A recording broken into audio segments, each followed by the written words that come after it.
There's no doubt, the trade war is one of the hottest topics in international politics. Here at VisualPolitik, we've already spoken about the consequences that this trade war may have, or which it may already be having. However, we should explore a question many of you have already asked, especially through our Patreon page, which is essential for analyzing this entire matter. Why does the United States have such a large trade deficit? Indeed, this gigantic deficit surpassed $550 billion in 2017. And most importantly, how serious is it and how can it be fixed? Well, some of you might now be thinking, well, that's easy. There's a trade deficit because the United States imports more than it exports, among other things because of the evil, unfair competition that has deindustrialized the country. Ergo, if we punish imports, the trade deficit will decrease, right? I mean, after all, this is the stance of the White House, of President Trump. Well, just a moment here, because things aren't anywhere near as simple as this. Listen up.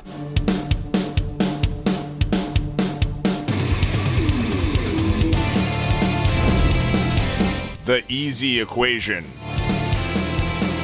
Step 1. Choose, magnify, and report a problem. Step 2. Place a number on the table that we can all visualize. Step 3. Create and blame an enemy, whether it's real or not, it doesn't really matter. Step 4. Warn everyone of the consequences of this problem. And finally, end with a simple and electoral remedy that is also false. Folks, these are the steps for creating a populist political discourse, a discourse that at the moment of truth may be worth absolutely nothing, but will certainly help you win elections. Well, that's exactly what the White House is doing. With the aim of winning votes, they have created a political discourse that, so to speak, is fundamentally based on a three-element equation.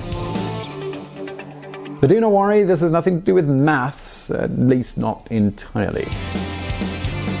First element, the trade deficit causes terrible damage. Second element, this damage is due to the other countries' unfair competition, especially China. And third, the threat. Due to the other countries' bad behavior, the US's industry and power is falling apart.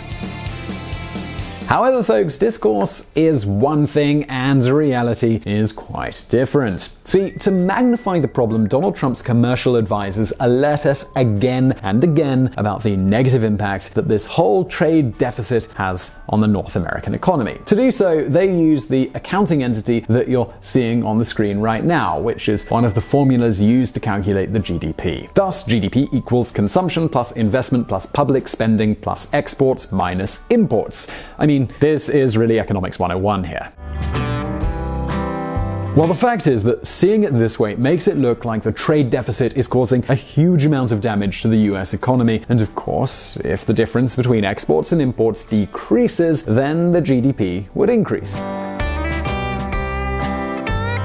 Prosperity for everyone. Easy, right? Well, hold on a second, because this all implies simplifying things to the point where any resemblance to reality is purely coincidental. So why do I say this? Well, that's because relations with the rest of the world have a lot, and I mean a lot, of influence on the other sections that make up the GDP. Are you listening? Damn. At the end of the day, when a foreigner invests in the United States, or when US companies buy raw materials, capital goods, or intermediate goods, the effect on the economy is not exactly negative. It's quite the opposite, actually. If, for example, all these goods become expensive because of tariffs, then companies lose competitiveness. Here on VisualPolitik, we've already talked, for example, about how tariffs have caused Harley-Davidson to move its processes to Europe. In a similar way, more expensive import products would also affect the retail sector, so that in the end, the relationship of this supposed trade deficit with the GDP isn't as direct as it might at first seem. The second element of political discourse that the White House uses is that of unfair competition, especially in the case of China. And of course, supposedly because of Beijing's bad actions, China's goods and services deficit alone exceeds $300 billion per year. And that's when Trump thinks, well, let's see, if we decrease China's trade deficit, then problem solved, right? Well, folks, things, they don't actually work that way either. First, this unfair competition is at the very least questionable. China has been blamed for manipulating its currency, and that's just not really true. In fact, it's actually the opposite. In recent years, the Chinese yuan has risen a lot against the dollar. And you know what happened to the trade deficit with China when Beijing didn't devalue its currency to export more? Well, it shot up.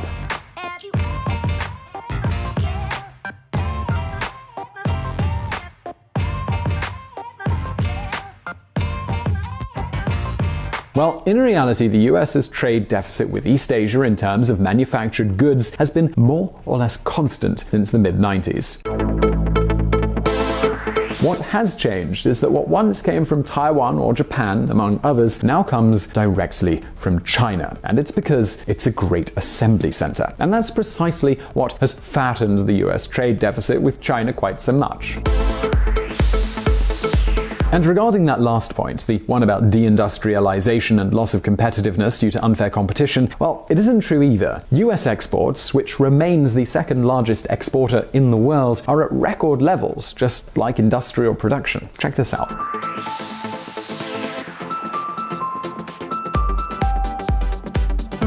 No, I'm sorry, but China isn't devouring the American economy. But just a second then. If Trump's arguments aren't true about the entire United States trade deficit, why is there such an imbalance? What are the real reasons for it? Well, listen to this.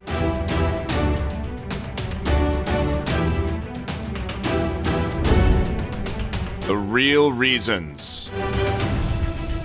You may be surprised to find out that what caused the US trade deficit wasn't any country's unfair competition. This time, the fault is all at home. Yes, leaving the theories that speak of evil Chinese schemes to destroy the West might be less exciting, but I'm sorry, it's just the way things are.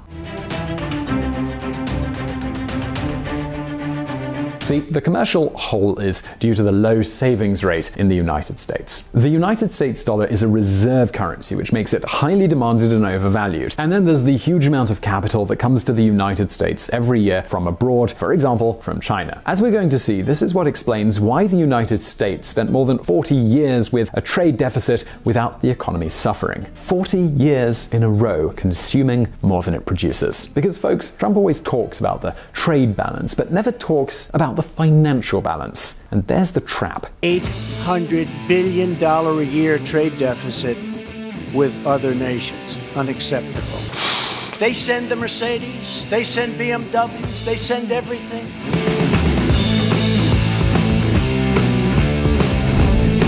An absolutely lost game? There's an economic law that the US president seems to be unfamiliar with. The balance of payments, which measures the monetary transactions of a country with the exterior, is always in equilibrium in a system of floating exchange rates like the one that exists nowadays. Allow me to explain that a bit further. When there's a trade deficit, it's basically compensated by capital or financial account surpluses, which more or less reflect the balance between the capital that arrives in the country and what leaves it. That's the money that comes in and the money that goes out.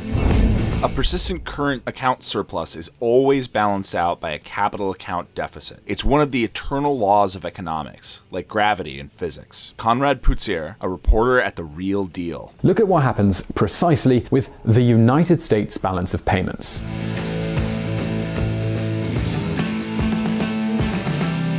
As you can see, the trade deficit is offset by surpluses in the financial balances. Now, does this mean that a country can buy whatever it wants abroad without limits? Well, no, obviously not. It can only import if it manages to finance or compensate for its imports with capital that comes from abroad. Otherwise, first, its currency would depreciate a lot, a pure law of supply and demand, high demand for foreign currency and little for local currency. And then eventually, the foreign currency reserves of the central bank would dry up, unleashing an exchange crisis. This is something that in Latin America, especially in Argentina, is very well known. Well, alright, so what happens in the US's case? Well, America is the greatest refuge for capital on the entire planet. Therefore, every year, huge amounts of capital enter the country. Practically half of the world's savings are spent investing in this country, either as loans, direct foreign investment, or by buying shares, bonds, etc. Have you noticed, for example, the impressive run that the S&P 500 has had over the last 9 years? Well, it's precisely that enormous capital flow arriving every year to the United States that allows Americans to consume more than they produce, and which, despite incurring commercial deficits for more than 40 consecutive years, has led the country to practically always find employment and record levels of exports and industrial production. Considering that, we can understand things like this.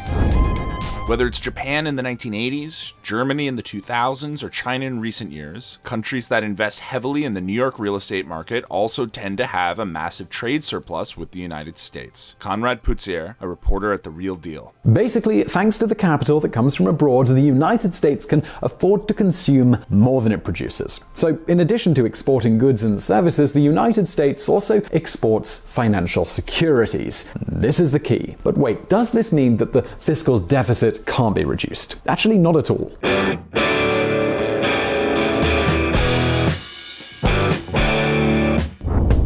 How to decrease the commercial deficit. As you can see, sometimes things aren't as they seem at first. Having a trade deficit doesn't have to be bad. After all, the ultimate economic objective must be to improve living conditions. That is, the ability to consume more and better goods and services. But yes, a bulky and continuing trade deficit, it can have some drawbacks. For example, it assumes more risk. A risk that capital will stop flowing towards the country, which could lead to a huge crisis. And for another, it favors debt growth. A country flooded with money from abroad, that means abundant and cheap money. And who doesn't want cheap money? So let's continue with the key question here. How can Donald Trump decrease the US trade deficit? Well, there are mainly three options. Two that we should set aside, and one that's highly recommended. The first two, those we don't recommend, would be either agreeing to devalue the dollar and stop it from being the hegemonic currency of the world with the Federal Reserve, so imports would be much more expensive and nobody would want to take their money to this country, or the US could restrict the capital coming from abroad, for example, through taxes. Of course, that in the long run is also going to be a disaster.